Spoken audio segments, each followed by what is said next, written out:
Up, y'all? How you doing? It's Thursday night. We're hanging out in my basement. Hope everybody's been having a good day. Had a pretty solid day myself. What's up, baby money? We're just hanging out tonight. We're going to be talking with my friend CJ Dates, who just jumped on. Let's see if I can do the old invite. Give me 1 second. There we go.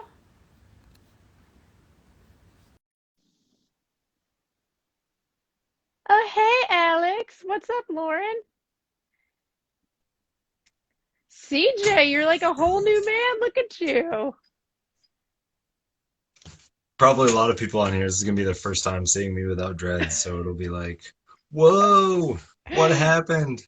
Yeah, man, what's going on? What's the inspiration for the hair change? It was just time. Yeah. Um, I started feeling like any like version in my head that I had of myself in the future, Yeah. I didn't have dreads. Like every Mm. time I imagined myself in the future, I didn't have dreads, and then after a while, I was like, maybe I'm like being guided to just like get rid of my dreads, and it felt like it was the right response, like it was following my guidance. So I like it, man. How does it feel? it feels great, Yeah. having, we weren't going to talk about this, but dreads are incredibly personal and public at the same time. Right. And especially like a Caucasian person having dreads, like everybody thinks that they can tell you what you should do Hmm. with your hair Right. from both perspectives, honestly, Right. from both perspectives. Um, So it was just like a identity marker that I had for a long time, Hmm. and something that people always thought kind of they kind of knew exactly who I was based on my hair Right. without any nuance or question or anything on Yeah. both sides. And, Right. and I keep saying both sides because it's like I've heard everything. So yeah, it's like it was just time. They were holding on to a lot of egoic baggage Yeah, of there's a mine. I mean, that's something that's so interesting about hair. And you and I had a conversation, I don't know, a couple months ago about hair politics. And we were Yeah. talking about that because especially now as, we're all just evolving as a society and becoming more and more and more aware.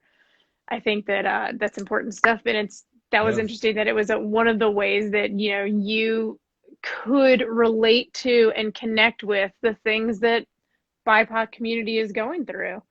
Yeah. And actually, like I look back on myself when I had dreads, and um the a church that I worked at, they when they had hired me, they asked me to cut my dreads. Hmm. And and at the time I really needed the job.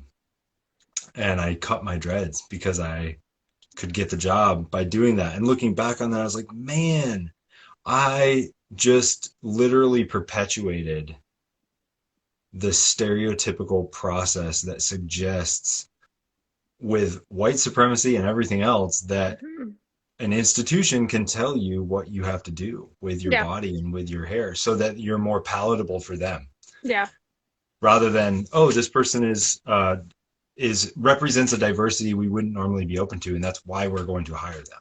Yeah, my wife is going through the process of hiring someone at her job, and the recruiter that they were working with had mentioned to her that the person had tattoos and different colored hair, and she was like, "Okay," and Yeah. like And that matters. because I mean, Yeah, people are is she a releasing good nurse? those. Yeah, people are releasing those stereotypes of saying like where this person can do whatever they want with their body, and that's okay. Like, Yeah, doesn't I change mean, anything. as a woman, our bodies have been legislated for millennia, Yeah. so I get it. Yeah. And I I think saw that's this great I saw this great meme that was like, you want to solve unwanted pregnancies, just give every male a vasectomy by the time they turn 18. And then when they become a, productive, you know, citizen in society, and they have a job and they want to have kids, you just reverse the vasectomy. And then it's and if that something. and if that makes you uncomfortable, you have to consider how long we have legislated women's bodies. Exactly. It's Exactly. insane. It's And insane. also, I was just talking with a very dear friend who has decided that he's getting a vasectomy because his wife had such a hard time with the first pregnancy that they just decided like one and done. And his whole point was like, why would I have my wife be on all this birth control? Like, it's the easiest Yeah. procedure for a Yeah. dude. So, yeah, I mean, and And it's it's reversible. reversible. It's reversible. I know, it's so insane. It's Yeah, so so insane. props to my dad had gotten one, so props, Bob. Good job, dude. Good looking out. That's funny. Oh my gosh, I feel like we just like jumped right into it. We didn't talk about any kind of intro. No, no, it's That's how we okay. It's roll. That's how okay. we roll. We'll put it all in the beginning of the episode. But Yeah, you could one, just edit this out. oh no, this is all great. Are you kidding? This is the show. This is why I love this show. It's such a joy to get to talk with so many people, and I just always enjoy talking with you. So we met through Instagram, and Mhm. I don't remember who found who first. Did you find me or did I find you? Do you remember? I don't remember. I remember Yeah, it feeling super like spiritually guided though, yeah, because we had just finished reading Disappearance of the Universe. hmm, Both of us yeah. had just finished reading that. And so I don't even remember if it was I don't remember. Yeah, I don't even remember how it happened. And I just remember it was right before I started the show. Yep. And I just remember you were one of the people that joined the first episode because you never know like how that's gonna go. And Yep. I will never forget, and I have goosebumps talking about it right now. Like the next morning, you just reached out to me and were like, "How'd you feel about the show last night?" And Yeah. I've told you before that like that meant the world to me. And we just because we talked a little bit here and there, but man, we just really started rolling. That's when we discovered that we were kind of on a very similar In a path, very just similar coming spiritual path. from, Yeah. Yeah. yeah, just coming from two completely different directions. So Yeah. a lot of your spiritual practice creatively is through art. You Yeah. paint these amazing icons. The whole premise being, as I can explain it, is that you're seeing the divine in everyone. But something I'm curious about that we've not talked Right. about is how'd you get started in art? Oh, so like I guess the most authentic answer to that is that my uncle is an illustrator, artist, painter. And as a kid, I sat next to him while he, filled these black sketchbooks, and he would draw, and he would split a page with me. So like he would draw something on one side of the scene, Yeah, and I would try to copy it on the other side. And so we'd have these that's so like kind cool. of, yeah, like these double images where it was like his version of a tiger and my version of a tiger, or like, Oh man. or he would draw like a half of a cowboy's face and I draw the other half of the cowboy's face. Oh my And gosh. and it was just like a practice in creativity. And so I think I kind of just got into art and drawing through his interest in it. I don't know. I don't know how to describe that except that it was like he was able to share something that was so deeply a part of himself and also cultivate that interest in me. Yeah. Um, so that kind of moved me in that direction. So he's always just been around and creative, and so I was just kind of like creating whenever I was around him. Um, and then yeah, he connected me with different opportunities with art, and yeah, and I think he also does a lot of portraiture, and I've reflected recently on how my iconography is been shaped by his style of portraiture. Hmm. Even the recipe that he uses to go about creating a portrait, I know that my own painting style kind of mirrors his process, and I can draw on different ways of thinking about the face and thinking about shapes in someone's face the way that he does too, That's so which is neat. kind of interesting. It Yeah. is really interesting. And I think that that's gotta be partially tied to like learning it from him. And I think that that's one of the beautiful things about art. I don't know if you've ever read the book Steal Like an Artist, but Yeah. it's a little quickie, and I really like that because I remember going back to when I was first in a band, first writing songs as a teenager, and do you remember Paula Cole? Do you remember when Yeah, yeah, that record came out with Where Have All the hmm, Cowboys Gone? yep, And I was like super into that record. And I remember sitting down and I was listening to a song, and a song started coming to me. Not like the same melody, but it just right. kind of channels through. And to this, I remember that day, clear as a bell, sitting at my parents' house. I was probably 17 years old, sitting in my parents' living room on their Magnavox stereo system and like listening to that record. And I just wrote three songs. And that's still just such a way that music channels out of me. Wow, Is that's so cool. I'll just be listening to a song and all of a sudden something else starts playing in my It's head, and like, I'm like, oh yeah, yeah, I got three lines to a verse upstairs that I wrote yesterday doing cooking dinner while I yeah. was listening to the Boy Genius record It's that I've almost like listened to so many times. that flow state, that surrender state that artists can get into, where they um, create something that's a genuine extension and expression of their connection with the divine. Hmm. It like ignites that in other people. Oh, absolutely. So And I like think when that, you see a piece of art that's like, oh yes, that is somebody following the divine flow, it like makes you go, oh, okay, like that's what I need to do too. oh my God, you're like just what that one of those friends that like I just get goosebumps talking to so much. That's And awesome.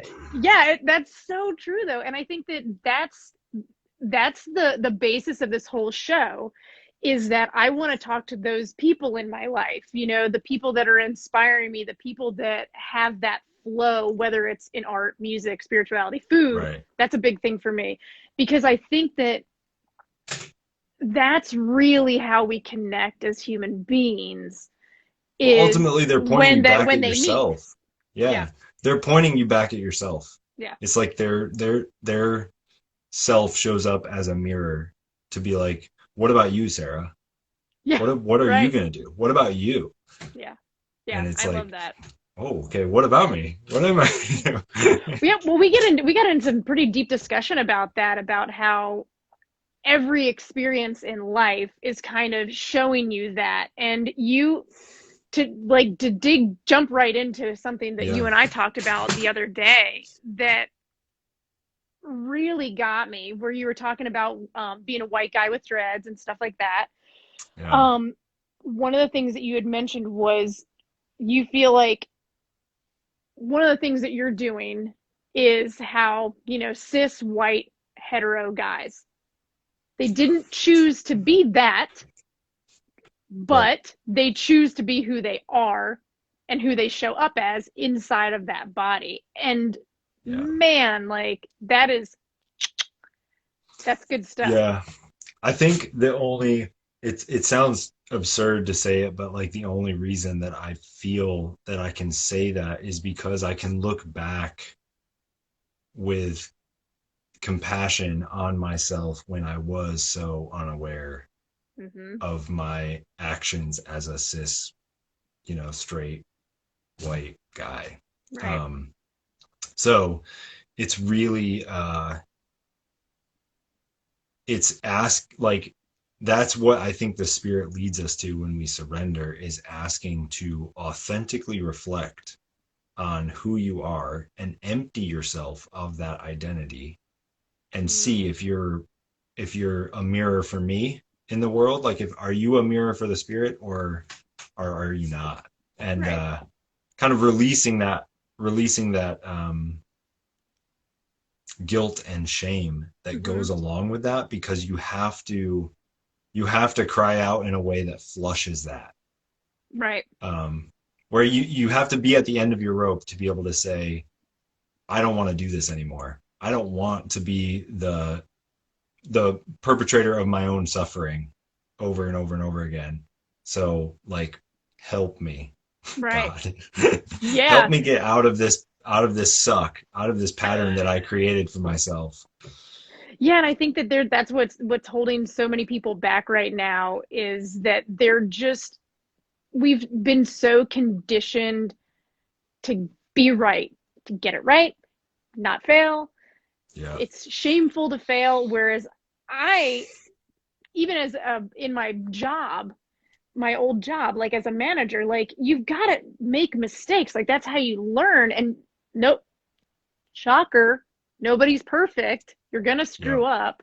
Yeah. And yeah, I think that looking back and admitting to how you screwed up is just such a big deal. There was just even in one of these like our city Facebook groups, there was this dude that went way off the rails about something that happened at a restaurant, and it was all based around through his lens of, oh, I'm being perpetrated against because Persecuted. Yeah. persecuted, yeah, because thank you, because I'm a white guy. And it Hmm. was just like, um, so I hope you could see from all the comments of your Yeah. neighbors Yeah. that, you kind of have a predisposition to look at things that way. And And yeah. honestly, like that whole process is sort of like a practice in allowing that person to have the experience that they're asking for. Hmm. Like that is the experience that that guy is sort of metaphysically speaking, Yeah. that is the experience that he is asking for in order to come headfirst into himself, Yeah. come headfirst into the limitation that he's putting on himself, Yeah. so Quite that he literally. might like look inside and go, oh my gosh, I'm completely unintegrated. I'm Right. completely inauthentic to who I am because I'm responding completely out of fear Hmm. and not out of a natural expression of the love that is actually within me. Yeah. And both in the situation that he experienced in the restaurant and in the Facebook group, because in that moment, unknowingly, he needed to hear all of that stuff. And that was something else that we were talking about how like the algorithms of social media Yeah. are like kind of the law of attraction, right? Because Yeah. what you're putting out and what you're clicking on and what you're spending the time viewing is what you're going to get back. If you watch cat Yeah. videos all day, you're going to get boatloads of cat videos. If you just watch Yeah. angry political memes, like I had to get off of Facebook and Yeah. just like specifically deep dive into my friends' profiles because it was just constant political stuff for a while. And Yeah. I was just You had to like, like reset the algorithm. yeah, yeah, Like 100%. force Facebook to show you something differently. Yes, 100%. I was just like, I'm just going to watch Jimmy Eat World videos, get But back that's on the actually the dodo. process of the spirit, because you say to the spirit, show me this differently. And the Yeah. spirit's like, thank you. Okay, I'll show you it differently. And then once you see it differently, the spirit's like, I will help you see it differently over and over and over again. And that, for lack of a better term, like the spirit has an algorithm for our entire lives as a news feed and is like, Right. oh, this is the kind of thing you want. This is the kind of thing you want. Okay, Yeah. I'll Yeah. give you that. Yeah. And Yeah. like life just constantly does that to you. And I just, whatever you're putting out into the world, you're going to get back. And it was so funny talking about that. And it is now just talking about how that's like, that's exactly like social media. And it's because it's really the Yeah. basis of all of it. And like it's Yep. the basis of that's why it's called the law of attraction, Right. because it's there. It's you can read it, you can see it, you're living it, you're watching it. So I think the interesting thing about the law of attraction too, like we talked a little bit about this, is like people, you can use the law of attraction no matter kind of where you're at. You can Mm-hmm. always just bring stuff to yourself. And it's like, Mm-hmm. great. If you want to do that, awesome. I think what I have found and what I've been convinced of is that the experience that we're all having is that we desire to be one with the divine. Right. And our law of attraction happens most profoundly when we align ourselves with the fact that we're already heading and already there in the oneness with the divine right now. Yeah. And once we align with that completely, it's like, oh, I see it all the time. I get to experience it all the time as I undo the clouds Mm-hmm. that are like veiling my judgment and my ability to see my oneness with the divine. As I undo those clouds, I'm aligned with the divine. Right. And that's really where the law of attraction starts banging, because you're like, oh, this is the deepest desire of my heart, is to Yeah. be one with the divine. And so the more I iterate that into my life, the more I'm aware of it. Yeah, exactly. And everybody has different language for it, which I think Yeah. is good. I think it's good that we all have different languages. We were talking about Yeah, how it has we're to be all that way pointing to so the that I same can stuff. mirror you and be like, Sarah, what is your experience? Exactly. And because we all have our own language inside of us, and that's something else we've talked about, whether people call things God, spirit, divine, goddess, all of those different things. And I think that that's so cool. And I think that it it doesn't even have to be for a lot of people. I know so many people are turned off by religion and spirituality, and I think rightfully so because of all of the fear-based bullshit that we've been fed Yeah. through the wrong-headedness of the people that are trying to sell it to us, and because they're just living from that place of fear. And You I have to think, forgive their intentions. You know what I mean? Like, they're like, I have this great news that is like literally the best news ever. How can right, I get people to accept it? And yeah, it's so inviting to be like, I'll just tell them that there's a expiration date on it. I'll yeah, just tell them that there's a time where they might miss it. You might miss it. and And you're, you're you're like, gonna no, burn. that's not the point. You literally Yeah, can't miss it. You right, cannot miss it. There's no way to miss it. So just let go yeah, and let everyone surrender to it. yeah. Everybody just needs to get high. I mean, that's all I'm saying. Like, It's it's all magic. yeah, Helps yeah, you, whatever helps you align with your oneness of the divine, that's yes, what you got to do. yes. And Whether it's music or pot, maybe it's a glass of water, and maybe it's yeah, lighting a candle, and maybe it's meditating and yeah. lighting incense or doing art. Hmm. Whatever it is, you just do that. Just Yes, find it and do it. yes. Do it and love it while you're doing it, Yeah. because I mean, that's all that it really comes down to. Because in the times of my life when I haven't been loving making music, guess what? I don't make good music. I don't Yeah. enjoy it. I'm not going to connect with my audience. It's just the way that it works. You have to have love in it. Have you ever read Khalil Gibran, The Prophet? Oh yeah. Oh my God. Like, I remember that book being on the shelf at my parents' house my whole life because the cover is like that self-portrait, Yeah. and Yeah, it's like yeah, the kind of face. scary.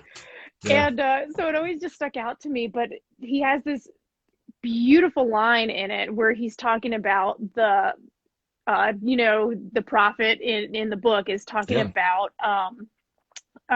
teach us of work. And it's talking about, the baker that bakes without love is going to make bad bread and Yeah. all of that. And it's just so true. Whatever it is you do you make music? Do you cook? Do you build houses? Do you fix Yeah. cars? Do you clean people's teeth? Do it with love. That's the only that is what our greatest calling really is to do Yeah. whatever we do with love. Period. Because That's your calling.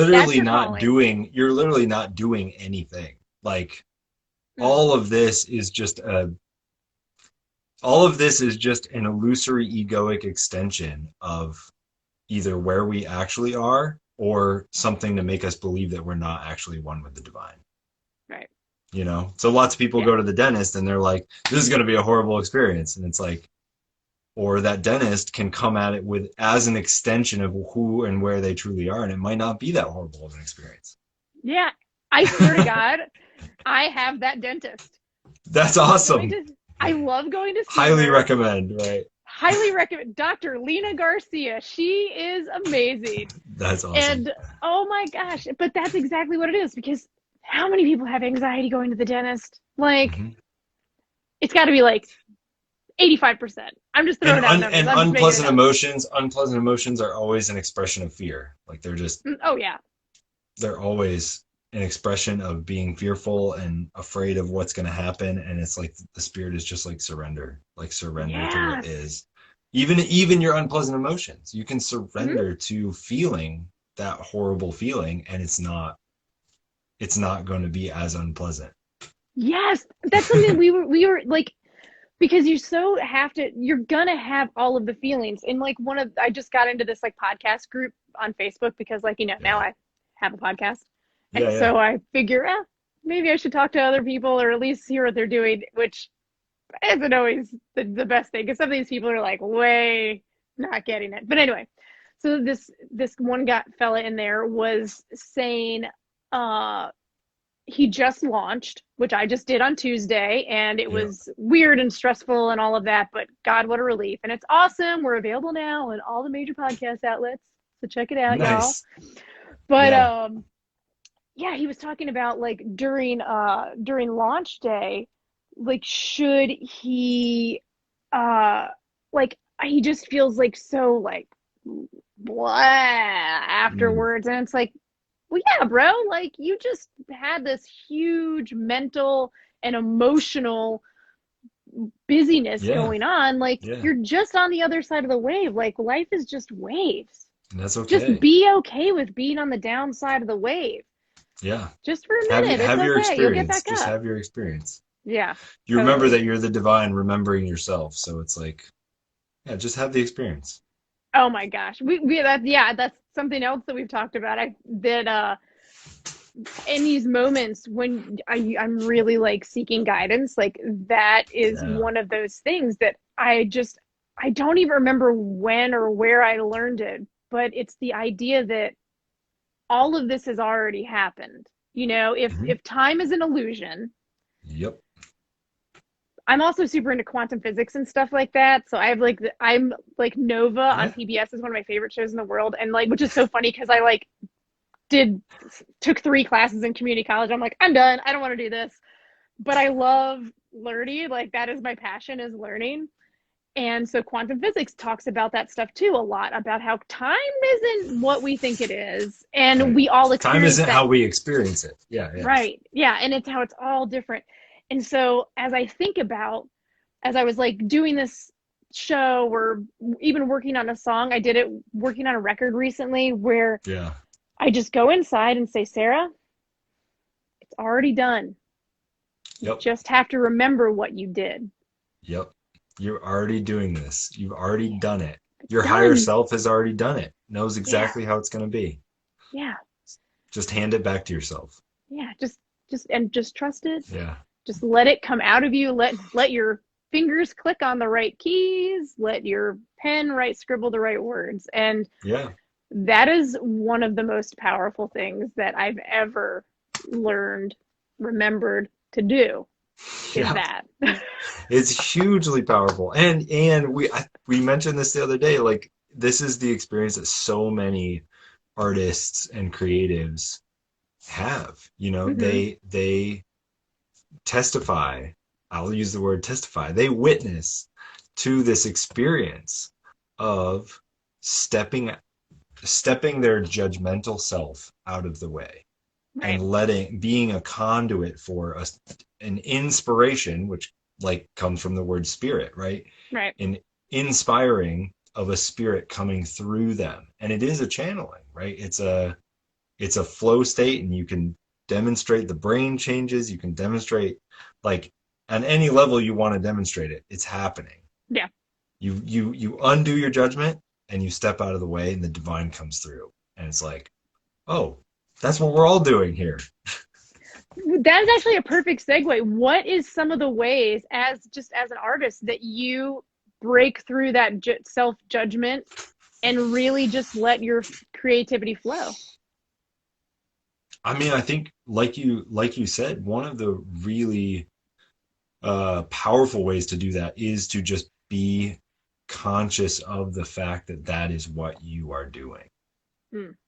which is like kind of a profound, like Right. sort of metacognition thing. But it's like if my brain is rewiring itself based on what I focus on and how I think, then it makes sense that I would want to kind of shift power from the brain that judges to the brain that opens.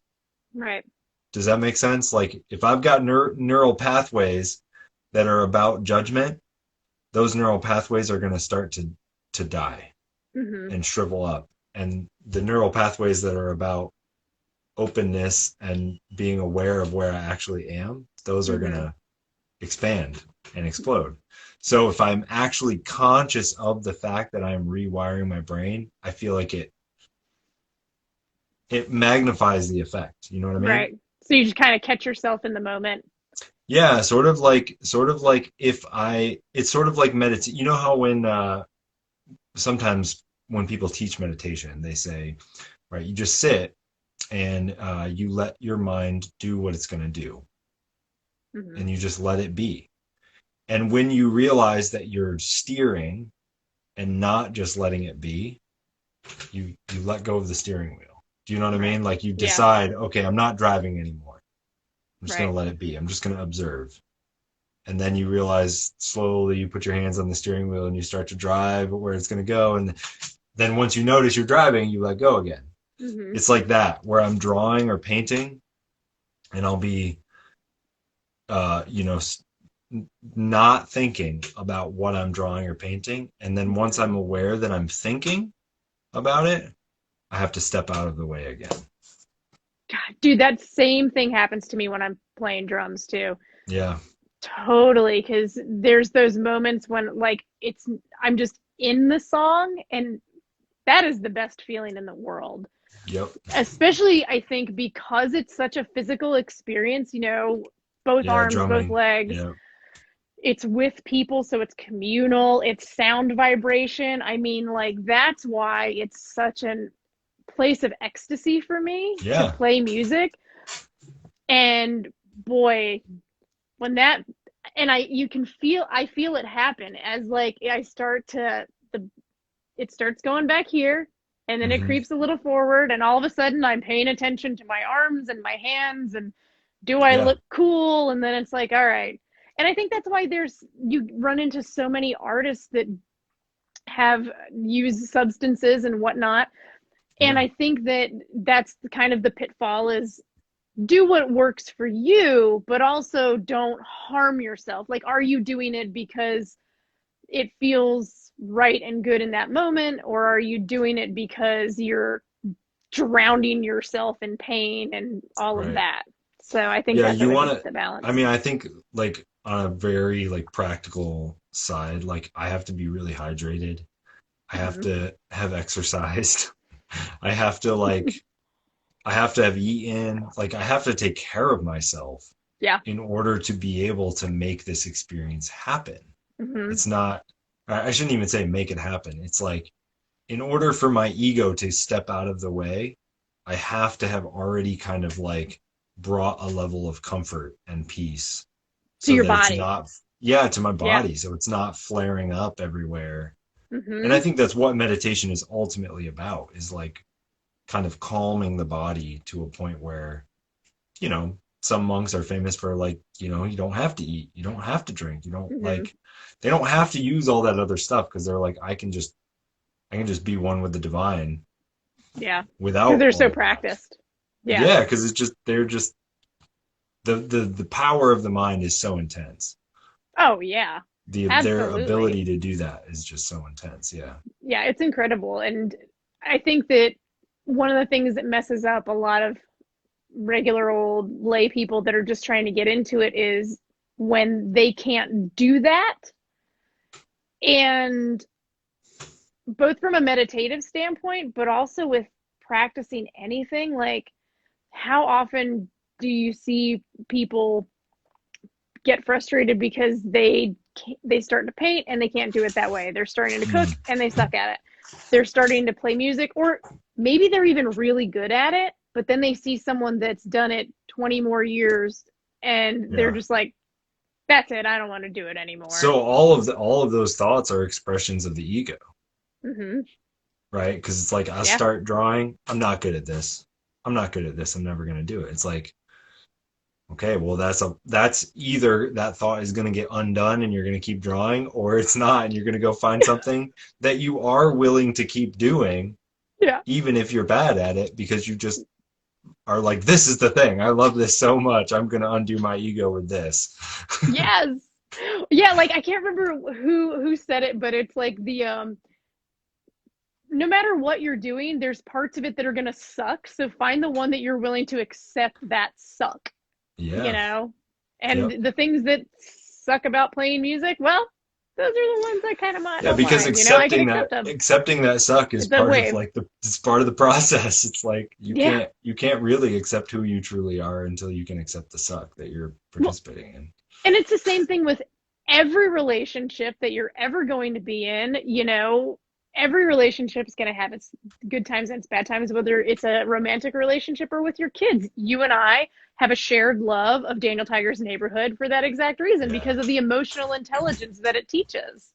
Yeah. And I think, right, so that's another, well, so the reason I paint iconography, of course, like as you mentioned, is because every relationship, meaning every person that you encounter, can be a vessel for your healing, for your alchemy, right? Like you can use, even if they're giving you an unpleasant experience, if that experience is emotional and unpleasant within you, then oh, this is another opportunity for me to help myself become aware of my oneness with the divine. Right. It's that alchemy that says, even if this person is coming at me with judgment and anger, I can use this for my own healing Mm-hmm. without having to change them or remove them. I mean, I think that's magic, right? Sometimes it makes sense to Yeah. remove somebody if and that is a part of the self advocacy where you go, oh, okay, like I can actually stand up for myself and it's okay. Right. And I'm still, I'm forgiven for that. Yeah. I think boundaries are really hard for a lot of people. And I think Yeah. that they are for me. And Yeah. because you can go back to so many different reasons why you're not good at boundaries. Most of it stems from our childhood, but I mean, it's something that I've really had to learn as an adult and as a parent too, like making sure that I'm setting good boundaries. And like that was such a touchstone moment for me. Tristan was maybe, I don't know, like 1.5. Hmm. And it was something like jumping on the couch or something like that. And I kind of had in my head, well, it's like, well, it's okay if you do it like this because then he's not going to fall and hurt himself. Oh, but don't do it like that. And Tanya was like, you don't have good boundaries around this. Like he doesn't Mm, understand the nuance. yeah. And that was a hard pill for me to swallow in that moment because I was like, oh my God, I don't have good boundaries with my kids, and flushes in all of what I'm trying to like not do All of your like, ego oh my judgments of God. how you're parenting. Yeah. Yeah, yeah, where it's like I'm trying to like not screw them up and like have bad boundaries because like I know that like that's a thing of mine. And but like what a great moment that she said that, because it really made me go, okay, well, how can I reassess boundaries? Yeah. And I mean, it's not even just with the kids now. I mean, I just have completely different boundaries in life. I think that's one of the things that has been good for a lot of us with the pandemic too, is it's really made us kind of beep, reset. Yeah. You have to be super clear about what you want and need in a global pandemic. Yeah, And what's I think so like the trauma thing, like the boundaries, like I had so many issues with boundaries, like so many poor boundaries in my life. And it wasn't until they like ran me into suffering right. that I had to be like, oh, this is all me. Like this is all shit that I went through that I didn't integrate, that I didn't deal with. Hmm. And instead of integrating and dealing with it, it expressed itself through egoic responses and poor boundaries. Yeah. And so like the process by which, going back and reflecting on your childhood and like those moments where either poor boundaries were demonstrated to you or some traumatic event, Hmm. was perpetrated on you, and that kind of led you into this disowned self that Mm. put you in an escapism track, put you in a, poor boundaries with whatever, drugs, alcohol, relationships, whatever it is. It always comes from this like foundational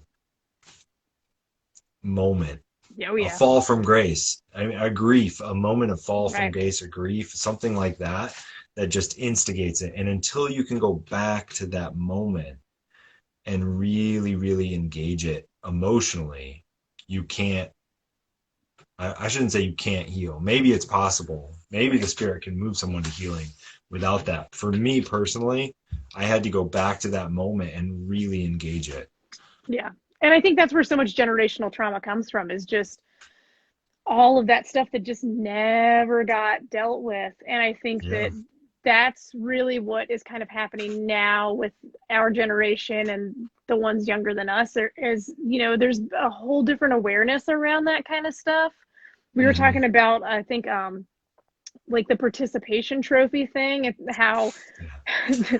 how the baby boomers can like rip on the millennials and stuff about the participation trophies. And but it's like, you were giving them to us. We weren't going to the sporting goods store and having the little name tags put on it. But Yeah. you have to look at how they did that, because all they wanted, that whole the majority The generation, boomer. Yeah, yeah, the boomer boomer, needed generation. that from their parents. They never got it because depression era parents, and So they were literally just like, lay it on yeah, thick. Lay it on yeah. thick. We're gonna make sure our kids do not miss this message. It's how helicopter parenting happens too. It's Yeah. like, what are helicopter parents? They're the parents of the kids that were left home by themselves while their parents were at work, because that's the way the world worked back then. And yeah, it's really interesting stuff to uncover all I of that. think like, well, it's really it's good to be aware of all that, precisely because it allows you to look upon the trauma or poor boundaries or whatever it was that was sort of perpetrated on you Mm, with that same sense of forgiveness, that you right. can cultivate within yourself a compassion for people because they're functioning off of the dysfunction that was perpetrated on them, and they were functioning off the dysfunction that was perpetrated on them, all the way down the line, until you realize, oh my gosh, everybody is just handing this guilt back and forth from each other, until somebody takes it and goes, oh, we don't need this. Yeah. Let's not pass this back and forth anymore. Yeah. Hey, let's just put this down over here. It's Yeah, like such a parenting move too, to like, just okay, dismantle it. like, no, how about we just go move this over here, so you Yeah, don't kill each other with it. But I mean, I yeah, think that that's kind of what the healing process really is looking like on a global scale right now, is where I we're totally agree. we're just kind of, let's go put that down. And I think that it's, oh, because we Yeah, talk about people it are on the realizing show. that you can live from an expression of love, Yeah. and like it actually cultivates love. Right. And then it's not dangerous, because I think that that's a thing Yeah. that really happened. And we hear about it talking about the boomer generation. My parents definitely were hippies. And, but then they had to get jobs, as a lot of the peace and love generation kind of ran into. And I think that that's just something that a lot of the people that I know from that generation, dealt with. And I think it comes out even in like TV shows and stuff. I've seen it where they talk about how, well, my generation tried that and look how that turned out. Yeah, yeah. We And tried freedom and peace. It didn't go yeah, well. and it's like, Maybe did well, we really try? but they did try it, but it can only go so far at that time, right? You have to be ready to be ready to be ready, right? Right. Yeah, So yeah. the world wasn't ready for that big shift, but it made a difference. And you have to Hmm. take steps. And I think that so many of our people my parents' age really felt like they did all of this and it was supposed to fix it. And it's like, no, it good. You were working towards that goal, but Right. be not disheartened, Yeah. because, and then don't be so disheartened that you shit on your children and tell them not to do it. Yeah. Yeah. Don't. Yeah. Because that's just Because another it expression of worked. their unconscious guilt, right? Right. They Because what actually they feel did was horrible good. about, yeah, they actually feel horrible about not actually fixing the problem, Yeah. and they can't forgive themselves for it. So they're like, don't even try. Yeah, so use that as a fair warning to all of us that are Yeah. trying to move the world forward right now. I'm talking to me, I'm talking to you, I'm talking to every single person that ever listens to this. Be not disheartened. It Yeah. takes time. Change takes Yeah. time. It's going to take a long Be where time. you are. Be where you are. Yeah. And and Yeah. show up as your best self in that moment, Hmm. every minute. Yeah, because once you realize that that is the remembering process, it's sort of like what other you realize the beauty of the elegance of the solution is that you really don't have a choice but to be exactly where you are. Yeah. Yeah, I was just editing the episode 2 with Silas Mishler, and that's one of the things that he said was that one of the scariest things is that you're just gonna be okay when you realize that, like, here's this huge, wonderful thing that happened in my life. Yeah, it's gonna be fine. Here's this horrible thing. The person I love more than anything in the world died, but then life goes on, and you Yeah. kind of end up being okay. And I think that Yeah, what is there's like a quote that's uh like in the end everything will be okay, and if everything's not okay, it's not the end. I Yeah. love that. Yeah. Oh, I love I don't that. know where it's from, but it's from something. That's really good. I like that a lot. Yeah. Apparently, a few other people did too. We just had a whole bunch of hearts pop up. Yeah. So you were telling me that your art's evolving a little bit. Are you going to be doing more icon stuff, or what's the direction you've been taking your art lately? So I know I feel guided to so what I originally was trying to do was Yeah, yeah.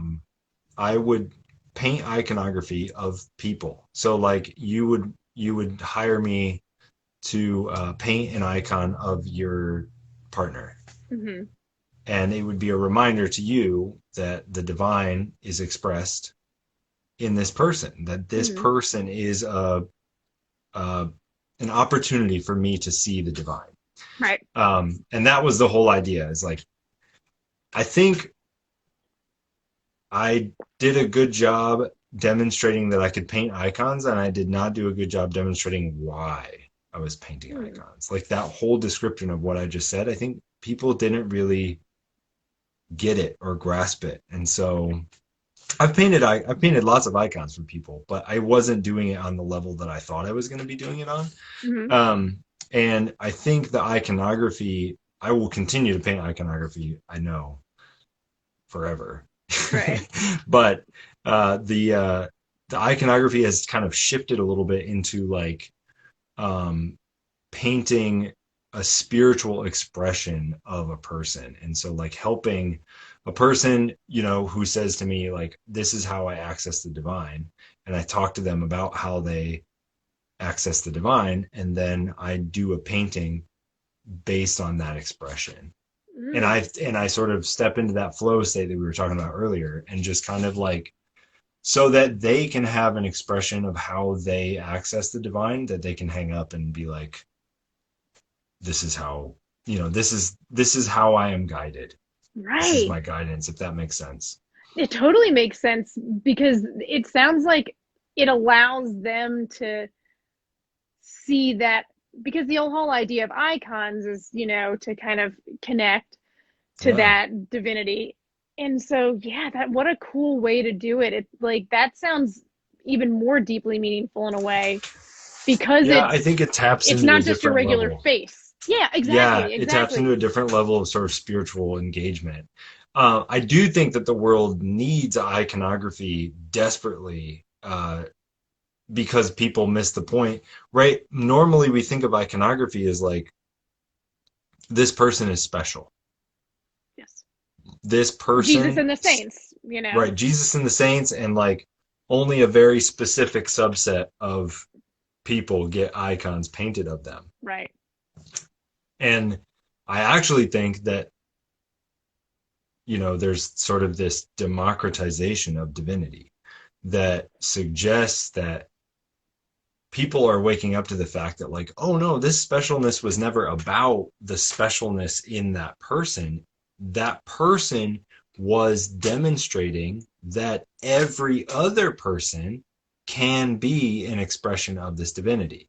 Right. Like the reason Right. everybody saw Jesus as one with the divine was because he saw everyone else as one with the divine and treated them as such. Yeah. So everybody was like, wow, this guy has got to be the divine. And he's like, yeah, because So are you you. are. because Yeah. you are, and I see it in you all the Yeah. time, and that's how I know that I am. And every time I see it in you, I'm reminded that I am. And every Yeah. time I see it in myself, I'm reminded that you are. That's what iconography is for. Is it's like we were saying, it's like a mirror, right? You look at an icon, Right. everyone is a self-portrait. Right. Everyone is a portrait of you Right. because that's what I'm painting is the divine over and over Right. and over and over again. Yeah. Yeah, and it just made me think of something while you were talking about how that was why people related to Jesus in that way. But I think that in that specialness, the disconnect that people get with like, oh, but that was him. That's, that's Jesus. Right. But Right. think about how often I I feel like I can guarantee we all know someone in our life that when you're around them, you just feel good. You just light up. You're just all on your Yeah. same wavelength. You're just kicking it, having a great time. It's Right. the same thing. Like there wasn't fairy dust and light just spraying out of a dude. Right. They He just just tell made you that everybody because feel super good. they just made everybody You were feel just like like, there was this fairy guy's dust. great to be around. He's awesome. I love this guy. Have you hung out with Jesus? Yeah. Yes. It's He's fun. so cool. I love being Yeah. with him. I always feel Yeah. great. Yeah, that's it. You have someone in your life right now that makes you feel that way. Yeah. Maybe you're that person for other people. Yeah. Who knows? And like, And let's the not get whole all in our idea heads is about it. like, can you make the person who is in front of you right now at this moment that expression? Yeah. If you can do that with every interaction, with every expression, then you are one with the divine.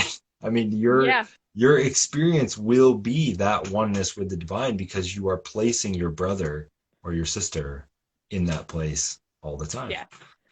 I'm gonna talk about a thing that I do because I was Tell doing me. it today on the way home, and I've never told anyone that I've done this. Maybe I told Tanya, and she may have rolled her eyes. I don't know. Okay, I'm not even making this up, y'all. This is really who I am. So something I do, and I started doing it when I was driving to work. When you just see somebody like, because we live in Chicago, and so like when I would see somebody on the street as I'm sitting at a stoplight, if I would see the person, I would just look at that person. I would think, I love you.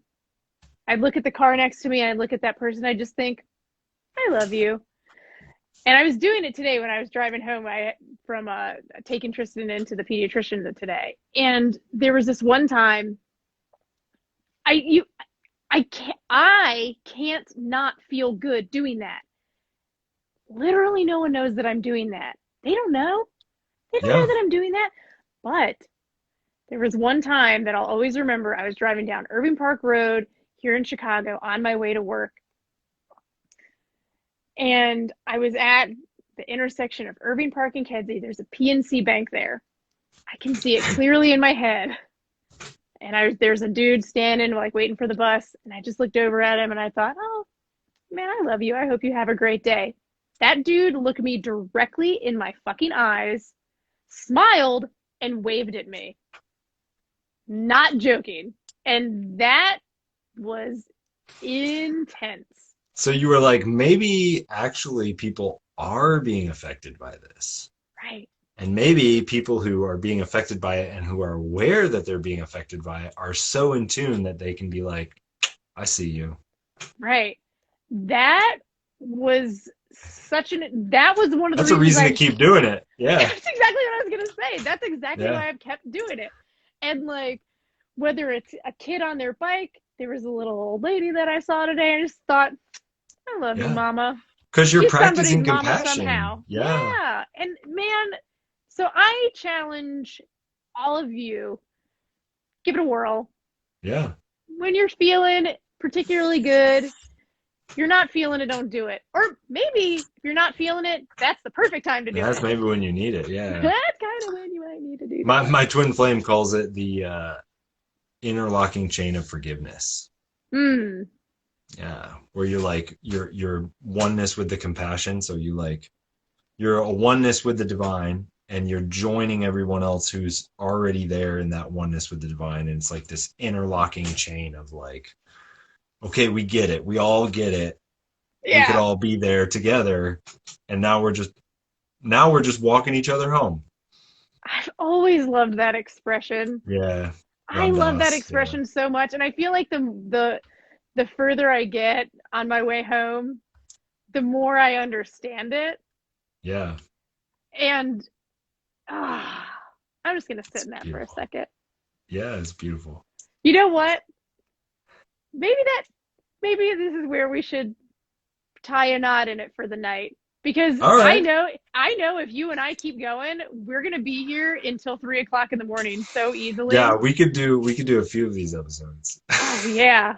We might have to do a few of these episodes. I think I you're totally onto something with this hello, I'm human thing because it's like you're basically asking people to show up, share themselves authentically, and like how can you go wrong? How can you go that's wrong when you like ask someone to show up authentically? Hey, would you mind coming on my show and just being yourself and talking with me for a little while? I mean, that's all I want to do. I just like that. I like connecting with Yeah, people. I don't care if it's in a grocery store or at a bar or on Instagram. And like that's just yeah, and you're clearly that same kind of person, which is why we got oh along yeah, instantly. yeah. It's perfect. It's perfect. Felt very Dude, guided, yeah, and look, and here we are. and Thank here you we for a are. great night, man. Like, and Yeah, thank you. I feel like I gotta call you tomorrow and we gotta talk more. Recap. I'll text you and go. How did you feel like that went? Oh, CJ, my buddy. You're remembering how to be a podcaster. It's I awesome. know it's not too bad. I'm like all worried over here. I was like, oh God, is my audio going? Is it zoomed in too far, or was I No, just you're not good. talking there? So yeah, You got CJ, it. you're wonderful. Where real quick plug it where everybody can find you online. Oh, so my Instagram is on here at Sacred Slate Jam. And I think the link tree will go to everything. It's www.sacredslategam.com.